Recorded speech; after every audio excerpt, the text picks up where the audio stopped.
Blogger Ritika Singh murder case से जुड़ी बड़ी अपडेट आप तक पहुंचाएं। मर्डर केस से जुड़ा एक शिकायती पत्र सामने आया है। रितिका की हैंड राइटिंग में यह शिकायती पत्र लिखा हुआ है। ब्लॉगर रितिका सिंह को पहले से ही हत्या का अंदेशा था। रितिका ने एसएसपी फिरोजाबाद के नाम एक शिकायती पत्र लिखा। 28 मार्च को एसएसपी फिरोजाबाद को यह चिट्ठी लिखी गई थी। शिकायती पत्र में 4 नामजद 2 अज्ञातों पर हत्या का आशंका है। रितिका ने यह मेंशन किया था। रितिका सिंह ने थाना टूंडला में 4 नामजद 2 अज्ञात के खिलाफ मामला दर्ज कराया था और कई धाराओं में यह मामला दर्ज था, जिसमें SC/ST एक्ट का भी जिक्र सामने आ रहा है।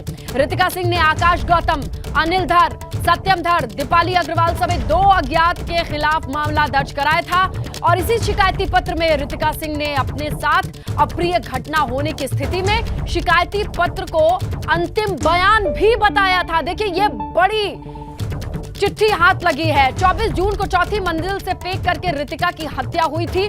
आगरा के ताजगंज क्षेत्र के श्री ओम प्लैटिनम अपार्टमेंट की चौथी मंजिल से हत्या की गई थी और इस मामले में ये बड़ी जानकारी, ये बड़ी चिट्ठी हाथ लगी है। और क्या क्या चीजें हैं, ये चलिए समझने की कोशिश करते हैं। ग्राउंड पर हमारे सहयोगी नितिन उपाध्याय मौजूद हैं। नितिन, ये चिट्ठी अब तक कहां थी, क्योंकि ये बहुत बड़ा सुराग है और ये तो अंतिम बयान है।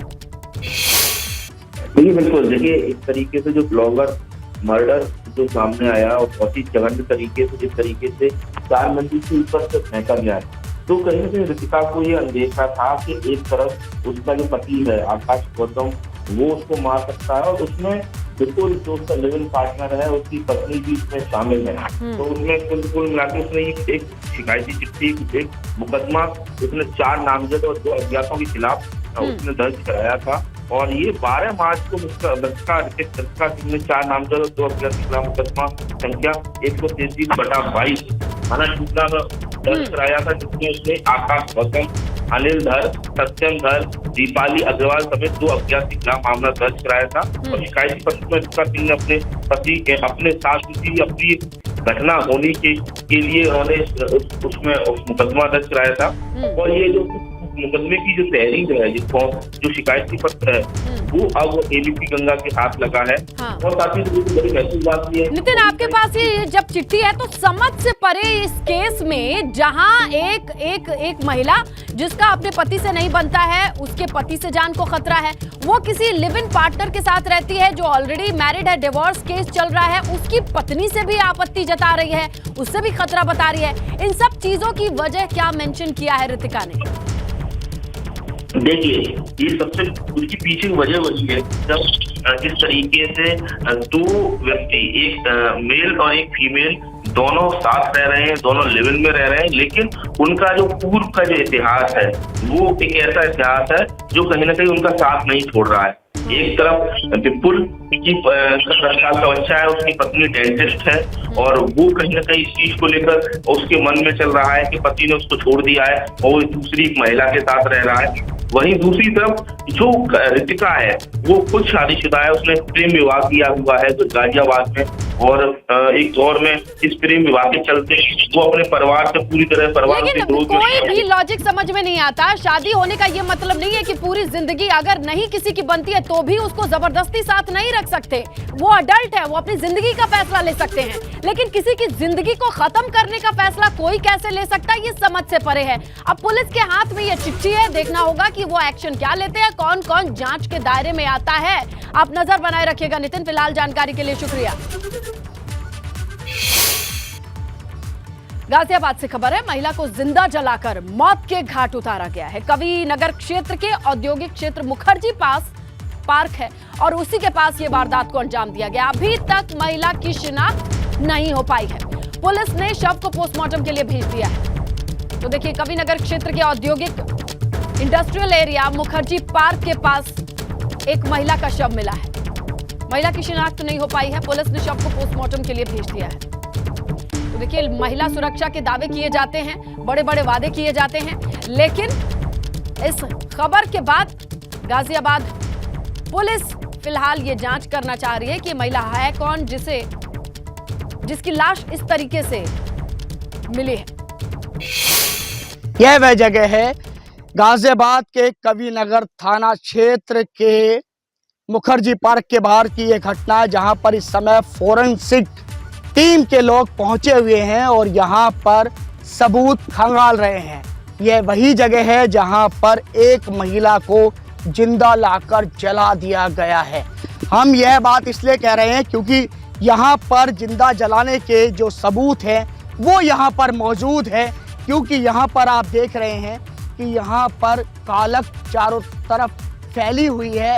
अगर हम बात पत्तों की करें तो यहाँ पर जो पत्ते हैं वह भी मुरझाए हुए हैं। अगर हम बात करें जहाँ पर जिस जगह इस महिला को जलाया गया है वो खंबा यहाँ पर काला पड़ा हुआ, ब्लैक पड़ा हुआ। हालांकि शुरुआती जांच में ये नहीं कह सकते कि वह महिला है या युवती है, क्योंकि अभी तक भी उसकी पहचान नहीं हुई है।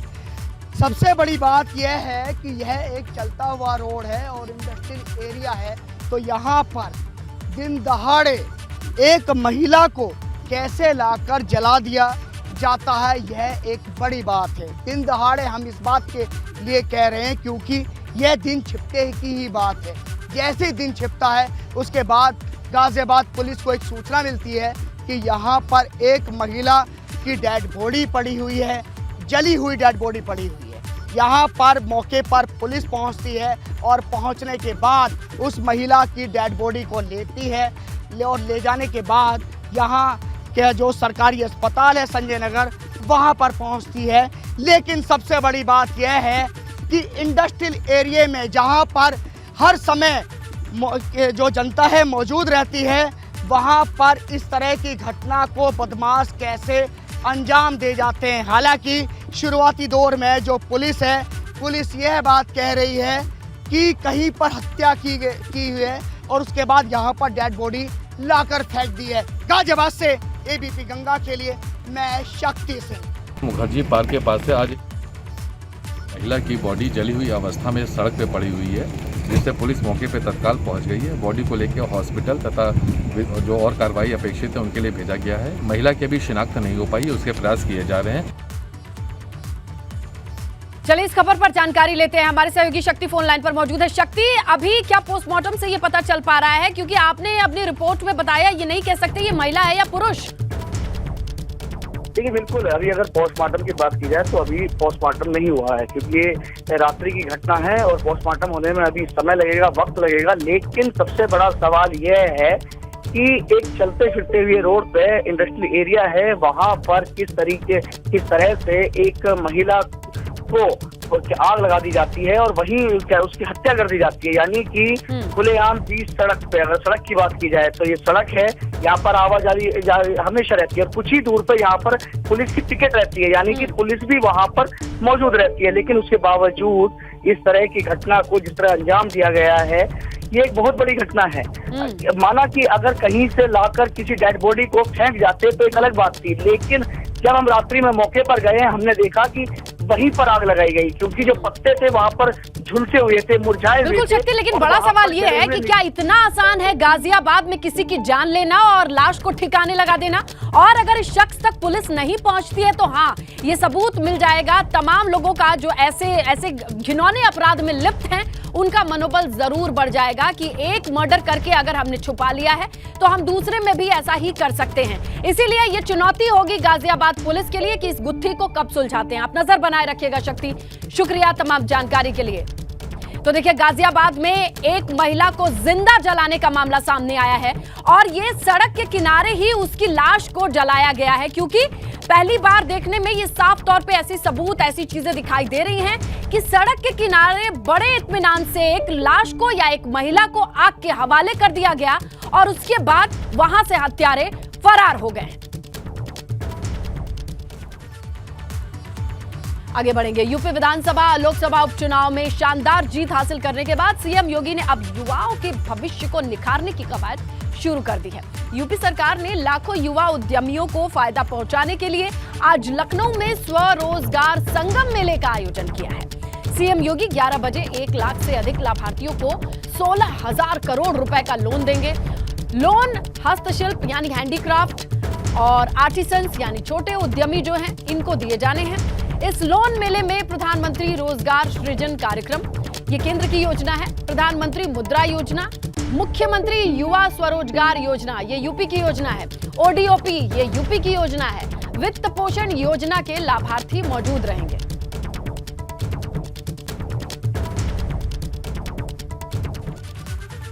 आइए समझते हैं सरकार का मिशन स्वरोजगार क्या है।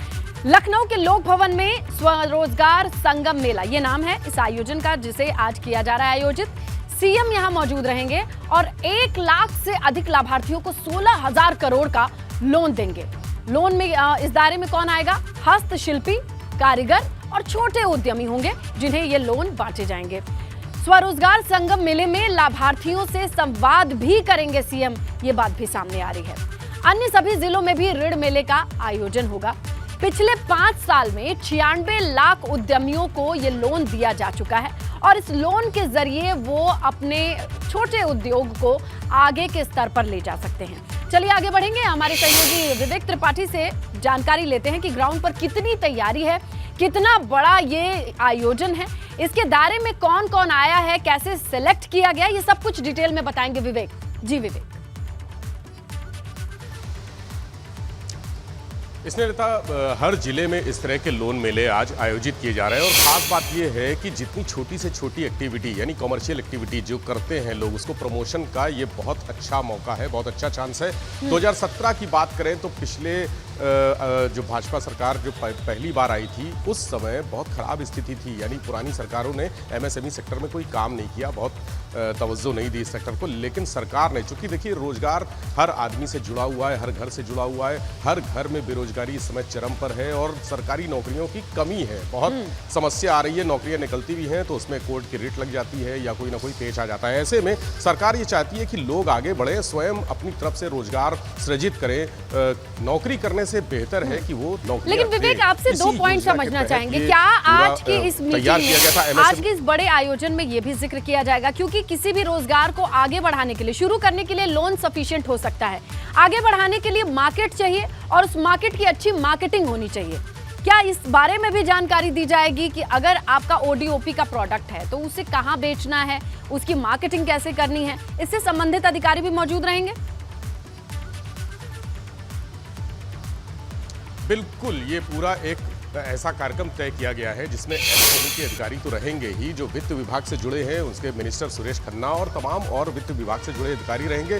बहुत सारी निजी कंपनियों के लोग भी रहेंगे जो बताएंगे कि कैसे प्रोडक्ट शुरुआत करनी, कौन सा प्रोडक्ट, सबसे पहले तो प्रोडक्ट क्या बनाना है, क्या बेचना है, कैसे बेचना है, कहाँ किस लेवल तक मार्केटिंग करनी है। मार्केटिंग का एक और तरीका जो प्रधानमंत्री नरेंद्र मोदी का था, G7 में उन्होंने यूपी के तमाम उत्पादों को 2 दिन पहले ही पूरे यानी अमेरिका के प्रेसिडेंट से लेकर तमाम देशों के जो राष्ट्रपति हैं, प्रमुख हैं, उनको दिए हैं। तो मार्केटिंग का फंडा तो ये सरकार का, भाजपा सरकार का तो इतना शानदार है कि छोटी से छोटी चीजें यूपी की, बनारस का काशी करी का काम हो, चाहे मुजफ्फरनगर का गुड़ हो, वो लोगों तक पहुंचा है बहुत, और उसको प्रचार प्रसार की जरूरत ही नहीं है, क्योंकि छोटा सा उत्पाद जिस तरह से मार्केटिंग के एक चरम लेवल पर मार्केटिंग हो रही है और फ्री में हो रही है, यानी कोई पैसा नहीं खर्चा करना है किसी को। बिल्कुल विवेक, सबसे अच्छी बात यह है अगर मार्केटिंग हो रही है तो इस बड़े मार्केट से इन छोटे छोटे उद्योगों को, उद्यमियों को जोड़ा जाए, चैनलाइज किया जाए, इस पर कितना फोकस रहेगा आज हम जरूर देखेंगे इस बड़े कार्यक्रम के जरिए। आप नजर बना करके रखिएगा। फिलहाल जानकारी के लिए शुक्रिया विवेक। विवेक त्रिपाठी बता रहे थे कि किस तरीके से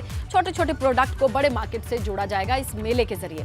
आइए आगे बढ़ेंगे, बात करेंगे यूपी की योगी सरकार 100 दिन के कामकाज का हिसाब देगी। सीएम योगी ने सभी विभागों को रिपोर्ट पेश करने के निर्देश दे दिए हैं। इसके साथ ही जो बचे हुए काम हैं वो 30 जून यानी आज पूरा करने के लिए कहा गया, ये डेडलाइन है। योगी सरकार के 4 जुलाई को 100 दिन पूरे हो रहे हैं और मुख्यमंत्री पद की शपथ लेने के बाद काम का लक्ष्य तय किया गया था, सभी विभागों को टारगेट दिया गया था। ऐसे में 100 दिन के काम की पहली समीक्षा होगी, फिर सरकार अपने काम का ब्यौरा देगी। तो देखिए, सबसे पहले रिपोर्ट कलेक्ट की जाएंगी।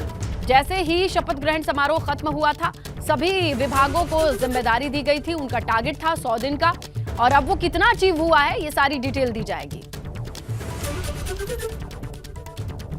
मिशन 100 लॉक क्या है समझते हैं। देखिए, योगी सरकार 100 दिन का हिसाब किताब देगी, हमारे सामने है। सभी विभागों को अपने विभाग का लेखा जोखा पेश करना होगा, ये निर्देश है।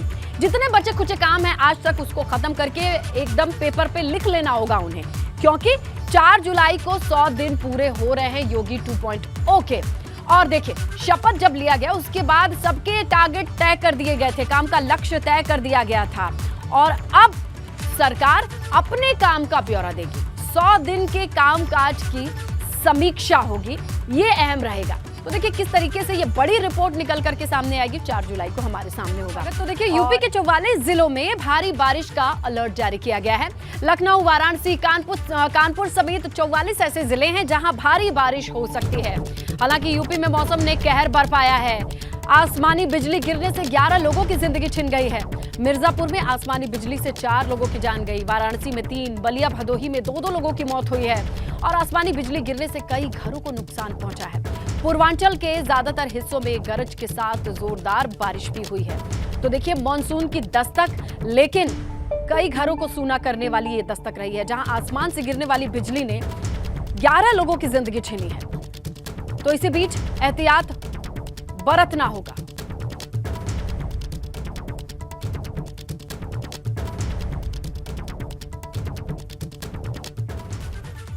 तो वही मानसून और बारिश के बीच अलर्ट जारी किया है, ये आपको बता देते हैं। लखनऊ, वाराणसी, कानपुर समेत 44 जिलों में ये अलर्ट जारी किया गया है।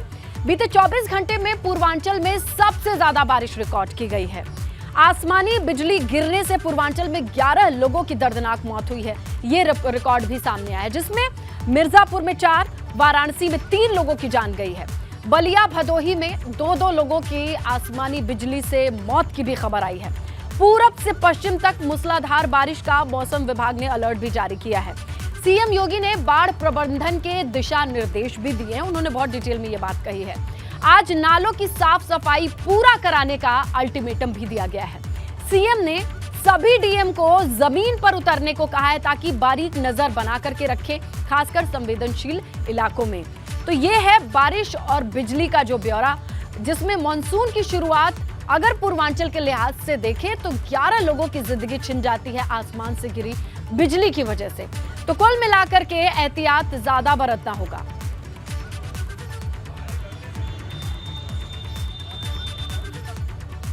तो प्रयागराज हिंसा के मास्टरमाइंड जावेद का घर गिराए जाने के मामले में आज इलाहाबाद हाईकोर्ट में सुनवाई होनी है। इलाहाबाद हाईकोर्ट ने जावेद की पत्नी फातिमा की अर्जी पर यूपी सरकार को नोटिस जारी कर जवाब मांगा था, जिसके बाद आज यूपी सरकार को हाईकोर्ट में अपना जवाब दाखिल करना है। आपको बता दें कि 10 जून को हिंसा के आरोपी जावेद पंप का 2 मंजिला मकान प्रयागराज विकास प्राधिकरण ने बिना नक्शा के बनवाने के आरोप में जमींदोज कर दिया था, जबकि जावेद की पत्नी परवीन फातिमा ने आरोप लगाया कि मकान उनके नाम था। प्रयागराज विकास प्राधिकरण ने बिना नोटिस दिए मकान पर बुलडोजर चलाकर उसे जमींदोज कर दिया। तो जावेद पंप की पत्नी की अर्जी पर आज सुनवाई है। क्या क्या पॉइंट्स है देखिए। जावेद पंप का घर गिराए जाने के मामले में इलाहाबाद हाईकोर्ट में सुनवाई है। सबसे अहम चीज ये है, इसमें जावेद की पत्नी फातिमा की अर्जी पर सुनवाई होनी है। हाई कोर्ट ने पिछली सुनवाई में यूपी सरकार को नोटिस जारी किया था। नोटिस पर आज यूपी सरकार को हाई कोर्ट में जवाब दाखिल करना है, ये देखना होगा। 10 जून को प्रयागराज हिंसा के आरोपी जावेद पंप पर यह कार्रवाई हुई थी। 12 जून को जावेद के 2 मंजिला मकान पर बुलडोजर चला था और अब जावेद की पत्नी का दावा है कि वो मकान जावेद पंप के नाम पर ही नहीं था, उनके नाम पर था। तो इस पूरे कार्रवाई पर उन्होंने सवाल उठाए। देखते हैं कि प्रशासन जवाब क्या देता है।